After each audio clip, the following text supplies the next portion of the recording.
Okay, I'm gonna keep this video super cash. I have a cup of coffee and I'm going to be going over my monthly business expenses, showing you the real numbers of how much money I spend running. I think it just spit.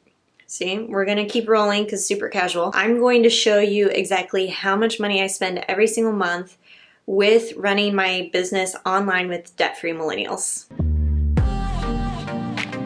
Okay, so if you guys have been watching the DFM income reports, then you know I talk about how much income I make with this business, running it full-time, self-employed, just me.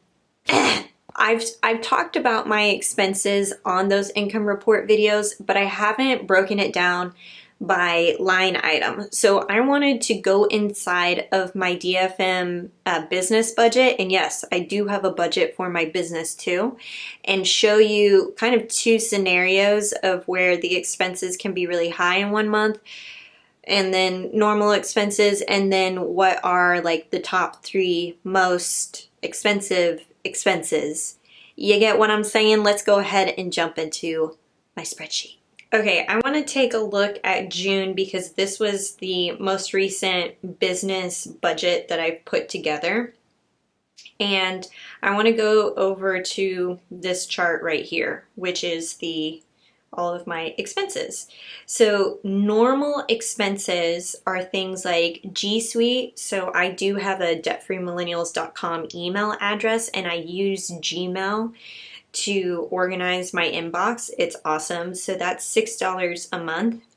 Then I pay $10 a month for Photoshop. That also includes Lightroom, which helps me edit my photos for Instagram. I also set aside $9 per month for my annual Southwest credit card membership fee. I do have a credit card for my business, and I chose Southwest because I thought I would be flying a lot more. And I mean, that's not how my business operates, and that's not how we're operating these days. So I may think about getting rid of that one and doing something that's a little bit more business friendly right now, but I saved $9 a month for that annual membership fee, which is about $70 for the year. Also, another thing, with that business card, I was able to get Companion Pass the first year that I signed up for it. So that is one way that you can get Companion Pass for your significant other or whomever if you sign up for the Southwest credit card on the business one. Okay, so ConvertKit is my email service provider. This past month I was charged $109. That's because I was bumped up to the next subscriber band. So they charge you by how many subscribers you have on your list. However, I went through my subscribers and I pretty much email all of my cold subscribers. So people who don't engage with my emails within the past 3 months, I send an email out to them and say, hey, like, I've noticed you've not opened my emails. I don't want to send you more emails than what's necessary, and I don't want to send you emails that you're not going to read. So if that's you, I'm going to be deleting you off of my email list unless you opt in again. And so I did that recently. And so now my email subscriber count is around 4,000 and it was 5,000 plus. So I got rid of like 1,200 subscribers who just weren't reading my emails. I'd much rather have email subscribers who want to hear from me, who want to read my emails, have them on, than just have a high subscriber count with people who are not interested. Then I pay $10 for QuickBooks. The next expense are meals and entertainment. Now I don't spend money on meals and entertainment every single month. In fact, I just save $20 every month in case I want to go out and work at a coffee shop, or in case I want to have a meeting with a client over lunch.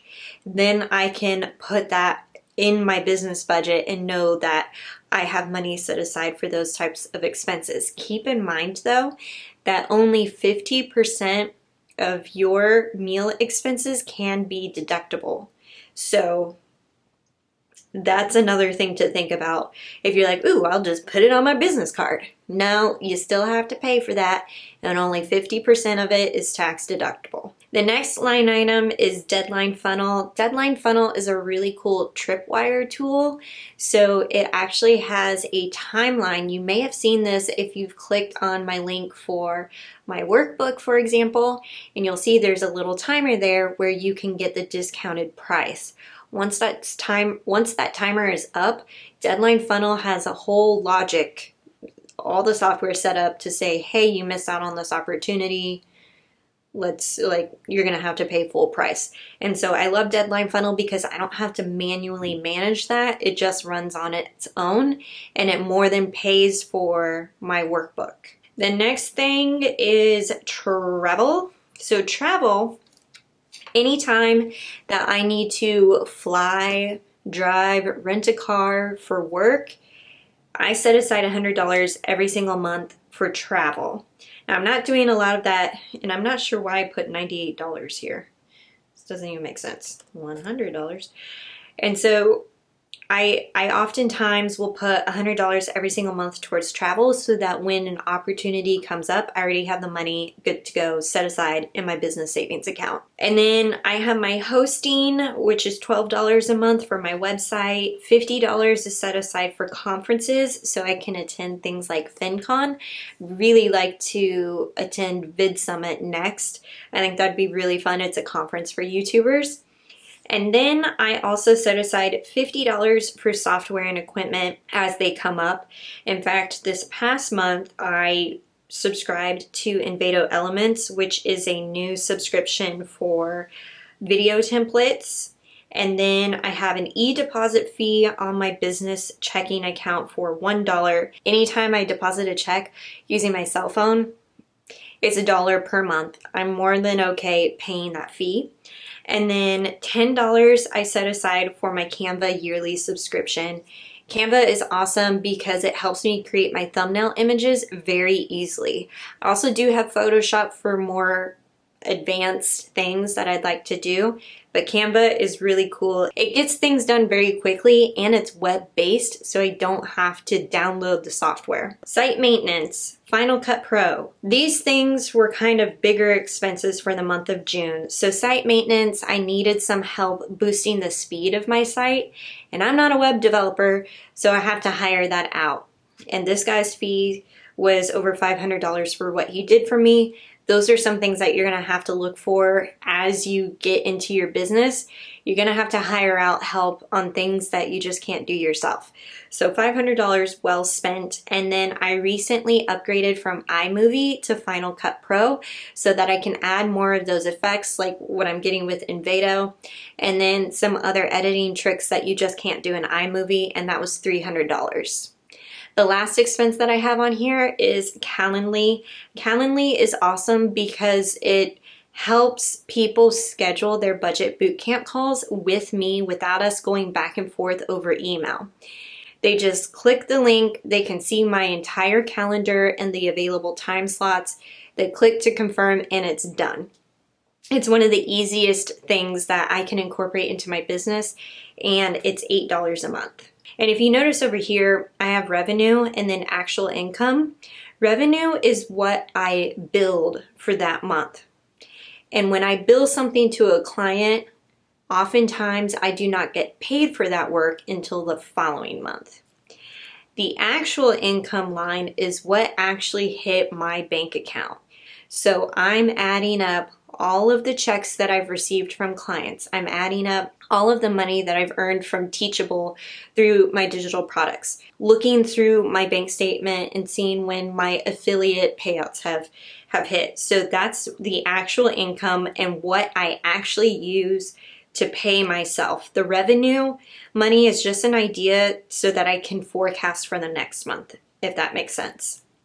So then I take the actual income minus the expenses, and I get this number. Then I contribute to a SEP IRA, that's the self-employed retirement plan. And then I set aside an average amount for federal and state tax, and then that's how I get my after-tax take-home.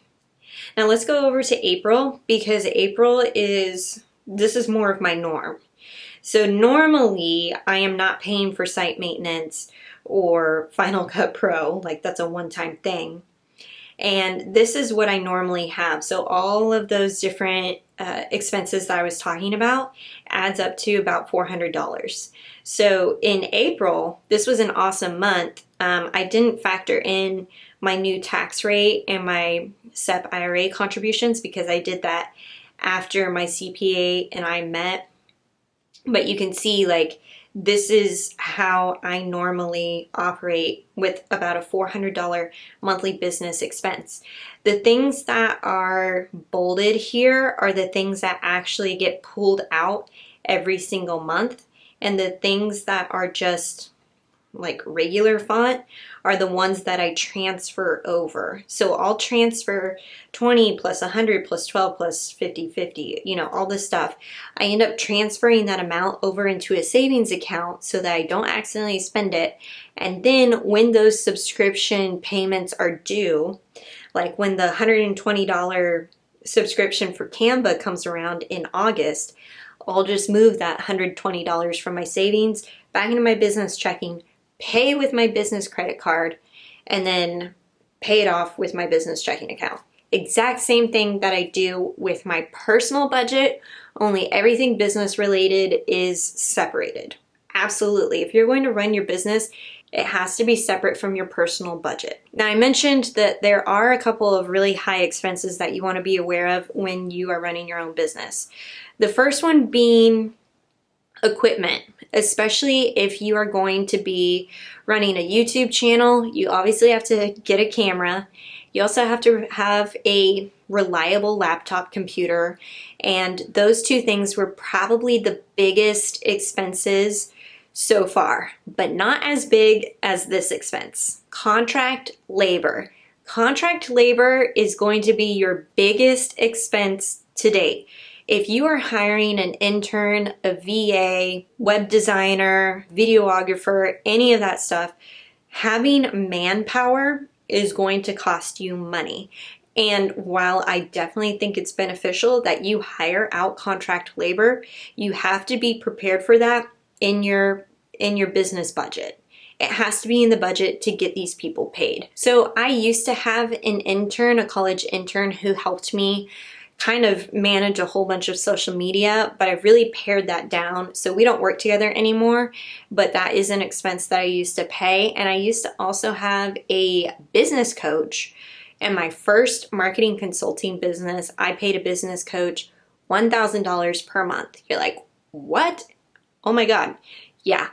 And I do believe that she was worth it because she helped me with my sales and marketing skills so much that I was able to really build my business and kind of learn from her.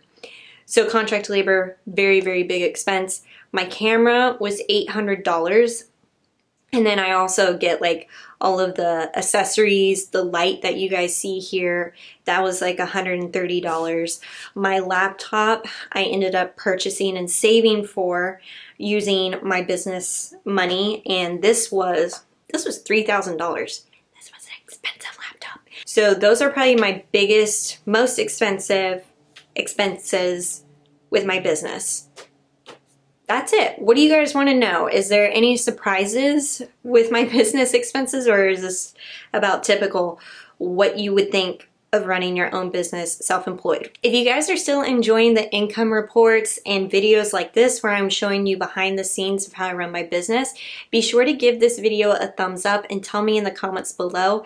And if there's other topics, let me know. I'm all ears. I want to be as transparent as possible because I absolutely do not like those videos where they say, oh, I make $30,000 a month blogging, and then they actually don't show you the real numbers. They don't show you what their take-home amount is.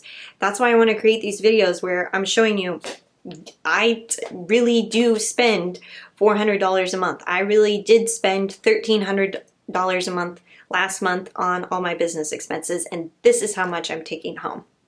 Okay, rant over. You guys have a great day, and I'll catch you in another video.